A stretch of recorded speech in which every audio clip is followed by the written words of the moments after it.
Hai, Assalamualaikum. Ini kita akan mengolah tanah karena tanah ini bekas menanam jahe ya. Kita penting sekali untuk mengolah tanah yang habis dipakai lah. Istilahnya gitu. Jadi semua tanah yang telah dipakai atau kalau kita mau ganti tanaman itu harus kita olah. Kenapa? Karena ibarat kata ini tanah nutrisinya udah diserap, nutrisinya udah dimakan sama tumbuhan sebelumnya.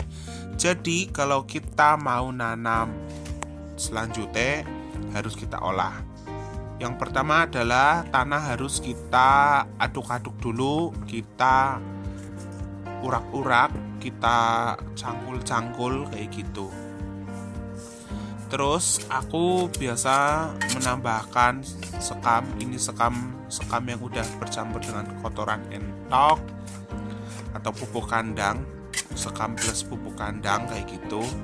Kita campur dengan tanah bekas tanaman jahe. Kalian bisa ingat ya, ini adalah tanah bekas tanaman jahe yang udah aku panen selama 8 bulan. Berarti kan ini tanah udah nggak terlalu subur, jadi kita olah lagi, kita kasih pupuk kandang, kita kasih sekam, kita kasih nutrisi supaya nanti tanah ini menjadi bernutrisi lagi, menjadi baik untuk tanaman selanjutnya.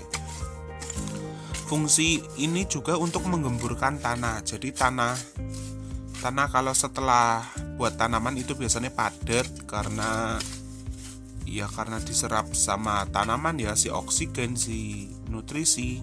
Jadi kita harus menggemburkan lagi si tanah kayak gini. Ini adalah tanah bekas kita tanam jahe. Habis ini kita bisa didiamkan dulu atau bisa kita langsung tanam juga nggak apa-apa, nggak masalah. Kayak di sawah itu Pak Tani setelah panen padi biasanya kalau terus dialiri air itu supaya tanahnya menjadi lunak atau agak lunak sih ya, supaya nanti mudah untuk dicangkul ataupun di traktor. Di traktor itu sistemnya itu membalikan tanah ya, biasa ya kayak gini juga, kayak mencampur tanah, membolak-balikan tanah ya supaya tanahnya menjadi gembur lagi. Terus nanti dikasih nutrisi, ditaburin kalau di sawah ya.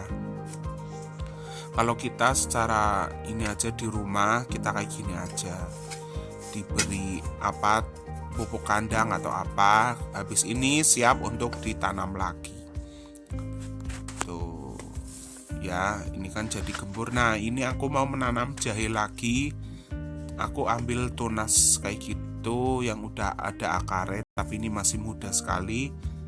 Kita tanam di sini, kita tanam di kurak aja. Ini tanahnya udah gembur sekali, udah bagus. Ini juga aku tanam di sini tuh. Ya tinggal diceplekkan baik, terus langsung bisa ya. Terus itu nanti di situ aku akan kasih kunyit alias kunir supaya nanti rimbun lagi. Itu ada kunir 3 potong. Ini nanti bisa hidup ya. Nanti aku update ya. Tapi kayaknya agak lama update ya, karena ini dari rimpang ini agak lama. Nah kalau udah kayak gini, seperti biasa kita akan kasih batu bata genteng kayak gini di atas tanah. Sebelumnya bisa disiram dulu, atau kalau enggak habis ditutupi bisa disiram langsung ya. Oke, habis diolah itu harus disiram supaya tanah itu juga basah lembab. Ini bertujuan juga biar nggak ada kucing yang ngorek-ngorek buat ya. Tujuannya ada 2, supaya tanah lembab, terus biar nggak diorek-orek kucing. Oke semuanya, terima kasih telah menonton video ini. Jangan lupa untuk subscribe, karena subscribe itu gratis. Oke, wassalamualaikum warahmatullahi wabarakatuh.